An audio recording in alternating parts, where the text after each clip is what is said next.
देश में कुछ ही महीने बाद लोकसभा चुनाव होने वाले हैं और इससे पहले इंडिया गठबंधन में शामिल पार्टियों ने अपने बागी तेवर दिखाने शुरू कर दिए हैं, जिसका असर पश्चिम बंगाल से लेकर पंजाब तक देखा जा रहा है। इस बीच अब बिहार से चल रही सियासी हलचल पर सबकी नजरें हैं, जिस पर सुभाषपा के राष्ट्रीय अध्यक्ष ओपी राजभर का एक बड़ा बयान सामने आया है। गठबंधन में पड़ रही दरार पर उन्होंने कहा, अब एनडीए को टक्कर देने वाला कोई नहीं बचा। आज पूरा समाज बीजेपी और एनडीए के साथ है।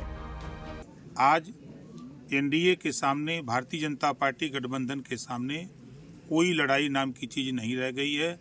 पूरा समाज जो उपेक्षित है, वंचित है, शोषित है, जो कांग्रेस बसपा सपा से उपेक्षित रहा है, वो पूरा का पूरा समाज आज भारतीय जनता पार्टी एनडीए गठबंधन के साथ खड़ा है। चाहे कितना हो कोई जातिवाद जनगणना की चर्चा कर ले, चाहे पीडीए की चर्चा कर ले, ना तो किसी का पीडीए काम आएगा, ना तो किसी का जातिवाद जनगणना काम आएगा। आने वाले 2024 में जिस रास्ते पर एनडीए चल रहा है, गरीबों के उत्थान के लिए, गरीबों के विकास के लिए जो योजनाएं बन रही हैं उनके दरवाजे तक पहुंच रही हैं। इन योजनाओं का लाभ जनता को मिल रहा है। 2024 में पुनः देश के प्रधानमंत्री माननीय नरेंद्र मोदी जी फिर बनेंगे। 400 से ज़्यादा सीटें पूरे देश में जीत करके एनडीए माननीय नरेंद्र मोदी जी को प्रधानमंत्री बनाएंगे। ओपी राजभर ने कहा, भले ही कोई पीडीए की बात करे या जातीय जनगणना की, पर काम तो देश में सिर्फ पीएम मोदी ही कर रहे हैं। इसी के साथ राजभर ने दावा किया कि एक बार फिर से 2024 में एनडीए सरकार बनेगी और इस बार 400 से ज्यादा सीटें आएंगी। जो विपक्ष के लोग हल्ला करते हैं, कोई पीडीए की बात करता है तो कोई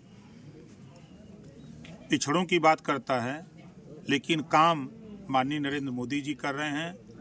गरीबों के उत्थान के लिए, गरीबों के विकास के लिए जो योजनाएं बन रही हैं उनके दरवाजे तक पहुंच रही हैं। इन योजनाओं का लाभ जनता को मिल रहा है।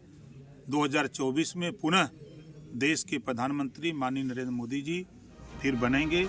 बता दें कि जहां टीएमसी प्रमुख ममता बनर्जी ने इंडिया गठबंधन से अलग होकर 2024 में अकेले चुनाव लड़ने का ऐलान किया है, तो वहीं दूसरी तरफ पंजाब के मुख्यमंत्री भगवंत मान ने भी अकेले चुनाव में जाने का फैसला लिया है और अब बिहार से भी ऐसी ही स्थिति सामने आ रही है।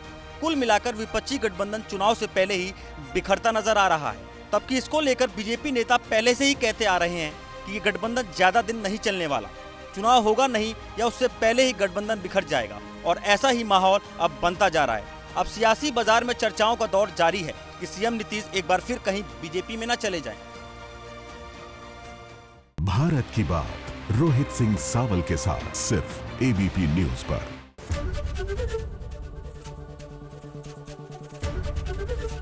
एबीपी गंगा, खबर आपकी, जुबान आपकी।